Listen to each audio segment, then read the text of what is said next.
In today's video, we will be exploring the reactions of alkenes, which are a type of unsaturated hydrocarbon. The term unsaturated refers to the presence of at least one carbon-to-carbon double bond within the molecule. This double bond is what we call the functional group of the alkene. Meanwhile, being a hydrocarbon simply means that the compound contains only hydrogen and carbon atoms. No other elements are present. The central idea in this lesson is that the carbon-carbon double bond in alkenes makes them capable of undergoing a specific type of chemical reaction known as an addition reaction. In this process, the double bond can break open, allowing each of the two carbon atoms to form new single bonds with atoms from another molecule. This is why it's called an addition reaction. A new molecule is added across the double bond. In this video, we'll examine three major types of addition reactions involving alkenes. Reaction with hydrogen, called hydrogenation. Reaction with water, called hydration or steam addition. Reaction with halogens like bromine or chlorine. Let's begin with the reaction between alkenes and hydrogen. Take propene, which is a 3-carbon alkene. When we react it with hydrogen gas in the presence of a catalyst, usually nickel, the double bond breaks open. The two carbon atoms that were previously joined by the double bond each form a new bond with one hydrogen atom. As a result, we form propane, a saturated hydrocarbon, alkane, because it now only contains single bonds. Next, we have the reaction with water, which is particularly important in industry. Here, the alkene we'll look at is ethene.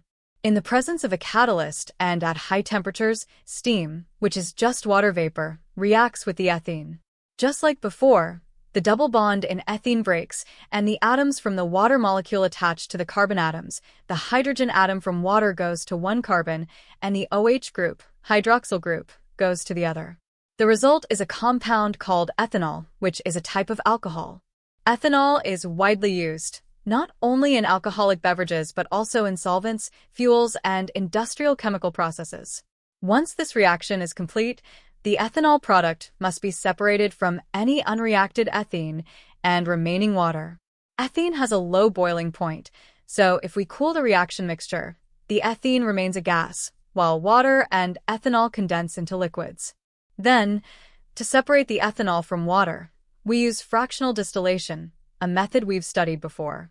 Because ethanol boils at a lower temperature than water, we heat the mixture in a round-bottom flask until ethanol evaporates, travels up the fractionating column, and then condenses into a separate container, while water remains in the original flask.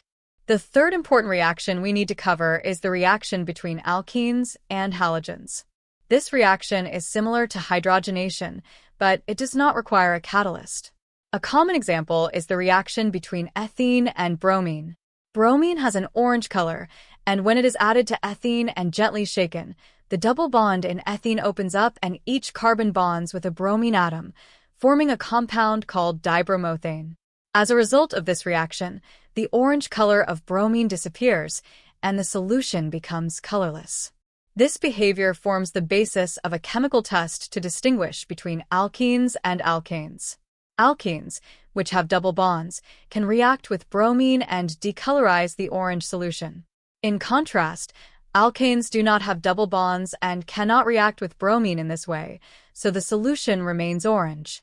So, to summarize, alkenes are unsaturated hydrocarbons that can undergo addition reactions due to their double bonds. These reactions include hydrogenation, which turns alkenes into alkanes by adding hydrogen; hydration, which creates alcohols like ethanol; halogenation, where alkenes react with substances like bromine to form dihalocanes. Importantly, alkenes can decolorize bromine water, turning it from orange to colorless, while alkanes cannot, a fact that gives us a simple and effective test for the presence of a double bond. That wraps up today's video. We hope it helped you understand the key reactions of alkenes and how their unique structure influences their chemistry. If you found it helpful, feel free to share it with your classmates and subscribe for more videos like this. Thanks for watching, and we'll see you in the next lesson.